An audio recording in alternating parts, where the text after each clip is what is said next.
We shall overcome. We shall overcome. In your violent hippie hoodie. We shall overcome. Yes.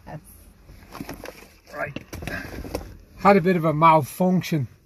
Well done it with the podcast phone. So we're on the ball of shit. On the ball of shit. So we'll speak loudly. That's not a problem for me, John, speaking loudly. Good stuff. So today on the podcast, I had Leah on the podcast before. Her check out the TRT show on YouTube. Leah Kelly, type her in and you'll come across the first one. Episode 21. Episode 21. Episode 21. But it's going to be a bit lighter today. Lighter, yes. Less depressing for your mother. So you're down for a swim this morning? Down for a swim this morning, John, yeah. Start the day off like that. Try to, most mornings. It's been a bit more difficult now, the central heating's coming on in the mornings and it's harder to get out of bed and it's darker, but it definitely does something to you, getting up and getting in there. You know, it's ice cold this morning, so, you know, you're alive. Yeah, alive. Boosting the immune system. Boosting the immune system. How dare you? How dare you? It's actually follow the science. Yeah. So what it does is your white blood cells start to replicate and stuff. Yeah. So it actually does boost your immune system. Yeah, well, you definitely feel better mentally. You know, whatever about my immune system, it's all about the head game for me, you know. So. And meeting a few people down there and having a chat. Like-minded souls. All the moths. The shelty moths. There wasn't too many down there this morning, which is... It's whichever way it is down there, but it's nice. It's nice this morning, you know. So today we're going to a few topics. Topics. Yeah. So normally check episode 21 out. Yeah. And find out all about Leah. But where we are now. In a year. It was actually a year. It was actually this time last year that I had the interview with you in the house. We were in the house and it was before really everything started kicking off. We didn't really know where we were going to be standing with all this COVID stuff, and I had just celebrated 17 years last year of being sober, and it was a week after that, and so it's literally I was 18 years sober on Wednesday just gone, so it's been a year. So we literally have a year. 18-year-old young one in I the know, 18, emotionally 18. I think that's what that means. You know, I'm not in Hollis Street this 18, so that's a good sign. Yeah. So in the last year, I suppose back in March, I would have hit a bit of a wall with the COVID and all of the stuff going on, and I ended up coming down to Portmarnock Beach. I'd done a couple of sea swims here and there before that, and I was kind of in a bit of a shit place in myself, so I made a commitment to myself that I was going to do 100 sea swims in a row, and I wasn't going to miss a sunrise. So what started to happen then was, I obviously spoke in my last podcast about my trauma regarding the water, and I said right now is the time that I have the opportunity and actually to change my environment up, because I was starting to stagnate mentally and I need different stimuli to keep me going, especially being in recovery. I need different things, so it's a no-brainer, John, to start getting into the sea. So Mandy took me down a pal of mine and kind of left me there, and I found my own way then, and Mandy dipped in and out, and I started going down on my own and getting into the water, and I'd have my little yoga mat with me. So I'd do a bit of a practice and then I'd get in for the dip. Yeah. So what started to happen then, like a domino effect, I was keeping myself to myself, and people started to notice that I was practicing a bit of yoga, and people were all off work, and it was during lockdown, so this is a bit of a controversial topic. So well, you're in your 5k. I was in my 5k, but what started to happen was people wanted to, there's a curiosity. A lot of people who didn't do yoga before or practice yoga before, had no awareness around yoga, wanted to join in. So I started to kind of teach for free, might I add, the sea swimming community in the mornings, and it turned into a beautiful thing. You witnessed, and you know, I'd be down there for sunrise, and there'd be a little bunch of us, and we'd do a little bit of a basic yoga practice and get in for a swim. And I have to say that saved me so much, because it gave me a sense of purpose every morning to get up. And it was completely organic. Completely organic. Like really, like, I would be outspoken about COVID in my point of view, but I'm grateful for COVID. I'm grateful for governments, ministers and health experts for making such a cunt of it. A cunt of everything. That if they didn't make a cunt of it, we wouldn't have been down there, and we wouldn't have watched the growth. The growth in the community, the way it grew organically in all different areas, you know. So I'm grateful for that. Yeah. You know. And so am I, because you know, people are like, you're getting up at 4:45, and I couldn't wait to get out of the bed, because for me it was about giving back. And when I stay out of my own way, I'm actually grand. If I start getting into self all the time, I take myself down. So I was giving back and giving service, and I love, I mean, if I start talking about yoga here, we keep you here for 3 hours banging the ears off you. I just love what it gave to me in a time when I needed it most, all those years ago when I started practicing. So to be able to go and share, and then to get into the water. And what starts to happen with me is because I had the drowning accident, which we spoke about in the previous podcast, it was a much deeper thing for me. It was about me overcoming my fear. And as much as I was giving people a practice of yoga, they were giving me support and getting into the water with me every morning. So it was a real symbiotic relationship I had then down there, you know. So people were so enthusiastic to get the practice and learn a few, you know, yoga moves or whatever. But I was so enthusiastic to be held in a space, a safe space, to be brought into the sea.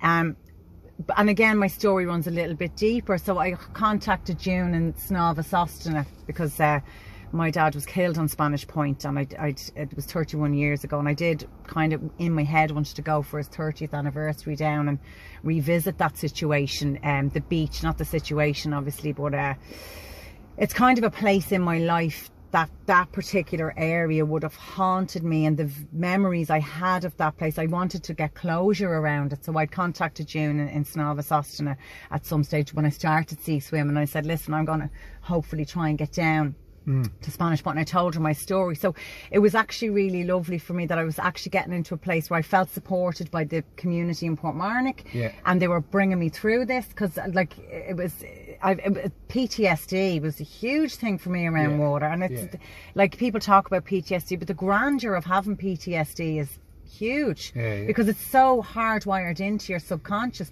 you don't even be aware of it. Like there was days down there I was looking at waves crashing, I was like couldn't, and now I can. But when I had people behind me going, "You're all right, you can feel, you know, we're here," and it made the healing that went on for me.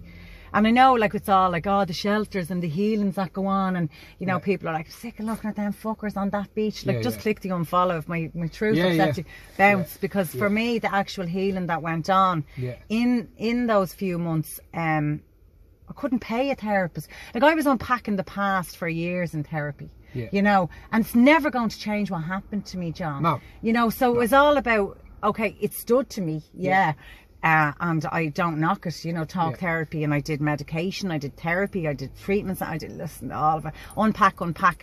Is it going to actually change? No. So now it was about, in that place in my life, taking the action on a spiritual level, you know, revisiting these situations for me.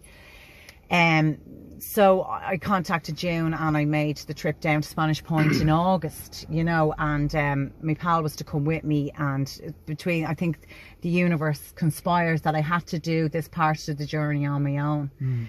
And you know, going back down to Spanish Point and revisiting the beach where my father lost his life and I trying to save me in the drowning accident, was so powerful, you know. And my friend followed me down the next day, but I had a kind of a night, and I had a moment on the beach on my own, and then we met up with June and the Snavasostana crew, and the healing that went on to get into the water with 300 or whatever people singing Irish folk songs, you know, actually having that, and you know, what it did for me as well, John, was the power of people. There are so many good people, because when I went down to Clare, and I stayed in the town we stayed in as children and as a family, and I mentioned my story, the whole town held me. I felt like Davina McCall in Long Lost Families. Do you know what I mean? Like, it was like I was actually being led by a power greater than myself down there, because what happened down there, deeply personal things that I won't really get into now, because, you know, for the sake of my family, and but you know, I got to meet people who remembered the accident, who seen the accident that day. I got to meet up with a man who was involved in the rescue of the accident, and again, that's a very private part of my journey down there. And again, out of respect for my family, I won't go there. But like, you know, it really affirmed to me that there's so much good.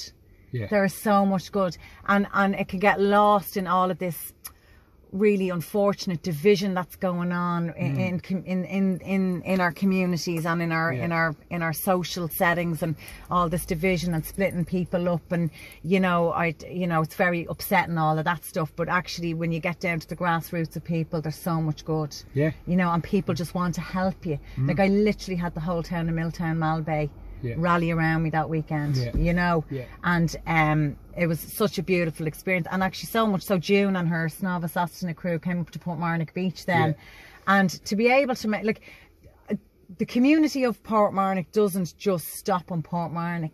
No. Like, we've trips planned to go up to Viking Dippers, like the sea swimming community. We all know the sus kind of, you know what I mean? And I don't mean that, listen, we're in this, and it's not mad organised. No, thing, it's not. You know, it's loose. It's really organic, you know.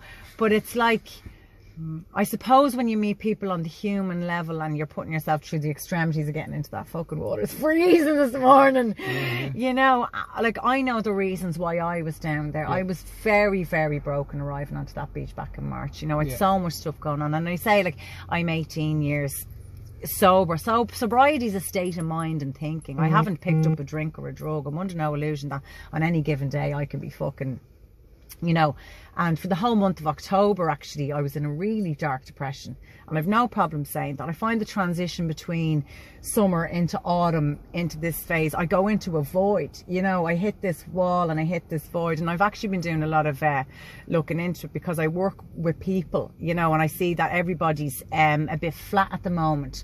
And it's really because our nervous systems are living in no fight or flight. We're living in fight. We've been living in fight for the last 18 months. Yeah. And as humans, we're not designed to be up here all the time. And, you know, so people are like, I don't know what's wrong with me. I just feel wrecked. I feel wrecked, because our actual nervous systems, because of the pandemic, are actually shot. The uncertainty, the powerlessness, you know, and the fear and anxiety and change. Humans don't do. We don't do, like, loads of people don't do. You said there about the change from summer to now. Yeah. It's like, it's darker. Yeah. You know, so you have to make more of a decision to go, you know. Yeah. There's so much change around. Then in the evening time, your wings are clipped because it's dark at 5 o'clock. So it's harder. A void. That void of... And then if you're working 9 to 5 and you're in a poxy office, you don't even see the change, so it's harder again. Yeah, do you know what I mean? It's harder again. And a lot of change. I find with me personally, like, I can either be up here or down here. And I don't know whether that's the addict mind, but, you know, having, you know, contentment in the middle, I find hard. It's highs and lows, you know. So, you know, and because people were probably used to seeing a version of me down there at 6:30 in the morning, and I've my teaching hat on, and you know, you would notice with me, you've known me a long time, so you notice when I'm off, I'm off. I can't do the veneered happy, you know. I can't fake that shit, because you know, I live in a very real and raw place. So when I'm up, I'm up. When I'm down, I'm down, and you'll notice both. You know? So October was tough, and I'm kind of coming through, but it's all growth and change, you know. I think now, years ago, if I was in a depression, I'd be like, I don't know what's wrong with me, I don't know what's wrong, and I'd resist. Instead now I kind of say, okay, she's here today, what do I need to do here? But I do know that the domino effect of me going to Spanish Point mid-August, I did, obviously, you know, when I was there, flashbacks, PTSD, you know, and what I remember in my hazy mind of an accident that happened 31 years ago that shaped my whole life, you know, I had to go through all that again, but I was in a safer place to deal with that, you know. But it's never easy going back to look at trauma, you know. And you actually put me onto Gabor Mate a few years back, and Jesus, you know, like I do know now with the work that I've done on myself, and I'm always looking, you know, that I'm not looking as in searching, I'm you know, why I was the way I was a direct result possibly of the trauma that I experienced, you know, and being sensitive and anaesthetising, you know, learning those skills very young to survive it, you know. So I had to go into all of that, and it's a different headspace when you're raw, you know, and not having substance to say, "Jeez, that was a tough day, pour us a glass." So, you know, I really had to go allow myself to just drop into that space. And I suppose now with winter, it is that time of letting go, and we watch nature let things go and shed. And, you know, I think for me now for this winter, to keep myself ticking along, I'm really all about self-care. What can I do to get me through the winter? I've booked into loads of little, for my own personal development, little workshops here, sound baths, different stimuli, you know, to keep me going. The sea swimming, you know, and it's harder to get in there when it's colder, you know. Left to my own devices, I probably wouldn't. But I think if a group telling you come down, it's, you know. But you spoke about a lot there, and speaking about trauma or hurt or whatever you want to put in it, and it's a real drummed out name now, trauma. Everyone's fucking talking about trauma. But you can sit with it and shit happens. It does happen, and some people, like what you went through, was fucking heartbreaking and soul destroying. But you can waste years and looking and analysing, why did that happen, looking for answers and looking for answers and looking for answers, and why did this person do this, and why did this person, and they were older, they should have been, coulda, woulda. Or you can just fucking address it. And like, sometimes when I look back on my own little small things that happened, I'm actually grateful for all that stuff that happened, because I wouldn't be here where I am today and seeking out and trying to educate myself on this stuff if that didn't happen. I know. Or with a lot of the other people I know that are just constantly fucking stoned, or constantly on the bag, or constantly drinking, because they just can't deal with it. I know. Like, that's fucking worse. So I'm grateful, and like what you spoke about there, Gabor Mate, talking about trauma. Trauma, it haunts us, but there's no getting away from it. You know, there's no answers. There's nobody going to go, oh, the reason why. No, you have to learn to live with it. Yeah. You know what I mean? And you develop little ways, like what you're speaking about. You know now, you know which way you are in winter time. It's like, no, I self-care, and I have to do these little 1% marginal gains. You know what I mean? A workshop, a sound bath, yoga, you know, a sea swim. You know, it's very stress relieving when you get to that point that you go, no, I know I need to do this stuff. There's loads of people that don't.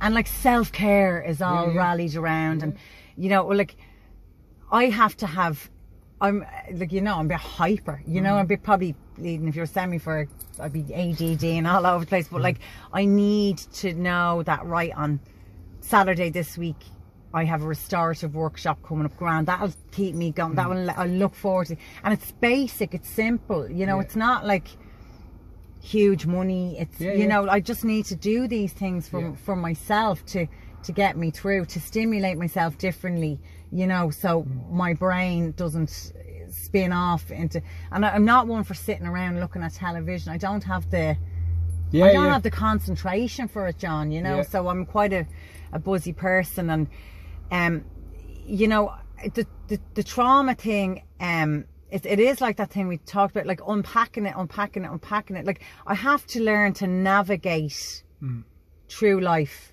without being destructive.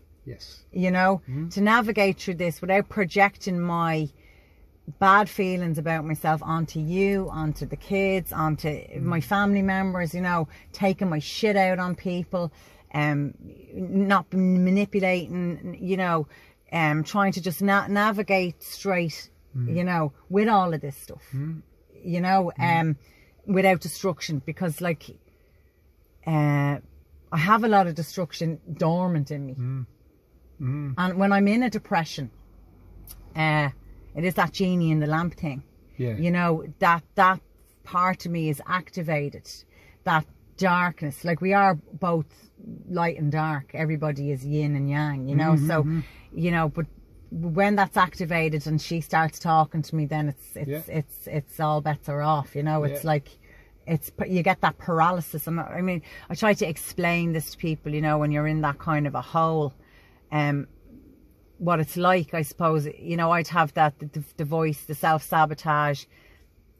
You might as well just get a bottle of vodka. Yeah. Even after all this time, you know, because when the feelings get too much, the first response for me to do is I want to not feel them. You know, so, you know, I suppose that's why we have, we do mad shit like that, jumping into that cold water and hiking in the pissings of rain, and, you know. But discomfort, that's, so like getting the bottle of vodka or getting the bag or smoking a bag of weed stuck to your man's sofa, playing the PlayStation or getting the dominoes or whatever. Yeah. They're quick routes to unsatisfactory dopamine. That's not the dopamine you want. You know what I mean? Because then you just sat there. You didn't have to work for it. Whereas the dopamine you want, and I said this with John Boland as well, is that hiking dopamine. Your yoga practice, you kind of, when you speak about yoga, you remind me of Angelina Hanson. Yeah. She speaks about yoga the way you do. It's not fucking a fitness course or whatever. It's a fucking lifestyle. Yeah. It's not something you just pull out of somewhere and go, I'm going to do it. So it's a lifestyle. Kind of, I spoke to you about jiu-jitsu before. The way I view jiu-jitsu is very like the way you view yoga. It's not something you just fucking can do, and next of all you're teaching it to people. It's fucking a track for years and years and years. So there's that type of them levels to this type of stuff we're talking about. Do you know what I mean? And life is like that. Life experience. Like me and you are where we are today because of all that horrible stuff. And I'm not going around going, poor me, and you're not going around going, poor me. It fucking happened. I walked through it. And one thing is, you're a stronger person because of it. Do you know? You're a stronger person because of it. That's life. It's fucking hard. Like, you know? Very hard. But the yoga is the inside workout, you know. And like, people find it hard sometimes to get that concept, but for me it was always the workout inside, you know. And because I had a 12-step kind of, you know, I think I might have spoke about this last time, the Indian philosophy, the lineage, all of that surrounding the yoga, the history of it is runs parallel for me, like with the 12 steps. It's the same kind of spiritual principles, the 8 limbs of yoga and the 12 steps. So for me, it's such a personal thing. And like, I would never want to take the name of yoga into disrepute, you know, because I've had such good training, and that's down to my teachers and the teachers I continue to go to. Like, I have to have my own practice. You know, I have to be rooted in the studio. For my practice, I can only, you know, be a good teacher, you know, because I go to good teachers. You know, it's that, you know, namaste thing, the light in me sees the light in you, and I need to go to to these people. And you know, I don't really like to get caught up in like circus things around yoga practice. And you know, we spoke during the summer about me doing something, and I stopped you dead in your tracks because I said no, I wouldn't want to do a big event, because for me, the training and the teachings I had was all about, you know, core safety and connection, and I would just lose a connect if I was doing, and even if and I had to struggle with that's for a charity, and do I say to John to help out? No, you know what I mean? Yeah, educate me. So we had a conversation about that, because that's where I come from. I'd you know, I'd good yoga ethic instilled in me, you know. And actually on Monday I received my diploma for my 500-hour yoga therapy degree. And like, you know, I'm a bit dyslexic. I worked really hard to get that, you know. I know the work I put in, like probably a little bit more than the average Joe who can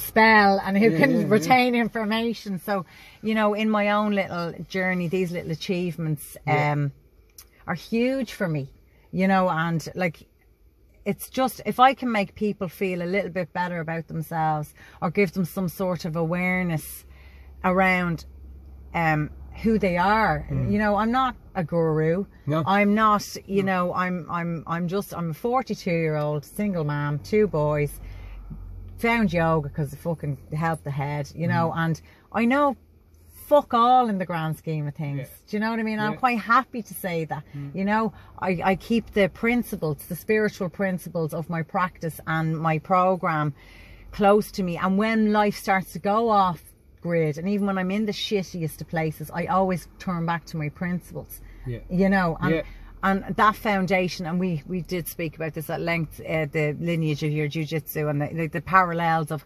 having integrity. You know, for me, it's about having integrity around that and respect, and I respect it, you know. That's the way you speak about yoga like that with the lineage. So in jiu-jitsu, they're all up on YouTube, you can search them out. So say if I set up and I'm like, I'm a black belt in jiu-jitsu and I'm not, or I'm a purple belt and I open a school and I'm not. There's actually people that will come to your gym and smash it up. That's what they do. And they post it on YouTube going, this guy knows fuck all about fuck all. And here's us battering them in his gym that he set up. So a bit different than yoga. A little bit. But they take the lineage, like, it's they guard it, you know what I mean? And even sometimes when I see things, it's like, I know I'm shit at jiu-jitsu, I'm shit, but I'm trying to get better. But when I see other, say, places and they're fucking doling out belts left, right and centre, I get resentful over it, because it's like, I don't want jiu-jitsu turning into other martial arts where you turn up with a fucking pulse and you get a belt. It's like, it should be fucking soul destroyingly hard. The way it is, it takes fucking 20 years to get a black belt. It should be that way, like, you know what I mean? 10, 15 years, like, if you're training way more, it takes 10 years, but like, it should be that difficult. It shouldn't be like other martial arts where you have fucking 11-year-old black belts. It's bollocks. Do you know what I mean? I do, It should be tough. It should be uncomfortable, like, you know. Like my first training, I did an Ashtanga Vinyasa training with Hot Yoga Dublin up on the Malahide Road, and it was just the foundations that were put into me were invaluable, because we had Karen Kirkness, she has a studio in Edinburgh, she travelled in to do the Ashtanga module, and then we had a fantastic teacher, Amy Wren, she came in from Boston, and you know, there was no sugarcoating, like, it was straight in, and it was hard, and the training's like back-to-back intensive training, like, we were all broken. I think I speak from the group, like, it was really tough going, but the morals that were kicked into us as well, like, not, I mean, not in a you know, but like, that were instilled, should I say, in us, and that really stood to me, you know. And but I did want to, you've seen my class, I teach quite strong, it's quite a strong practice, but I know that wasn't sustainable for everyone, so I have a thirst for this. Like, I've gone off, studied after the Ashtanga Vinyasa, went straight into a yoga therapy.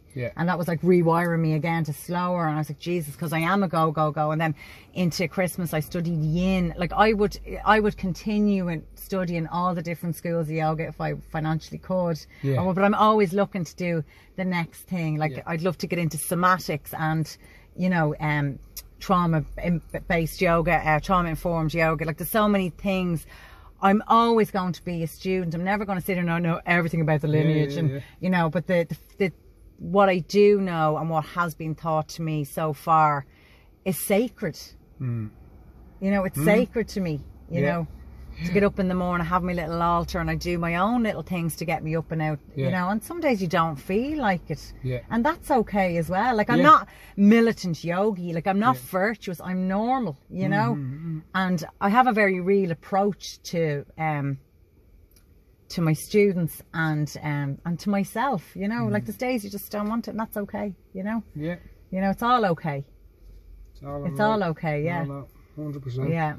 And I'm looking forward to Donegal with the Viking dippers. That'd be a bit of crack. I was talking to Paddy yesterday, so was telling them the dates were going up and stuff, so Yeah. it should be a bit of fun with the Yeah, lads. road trip.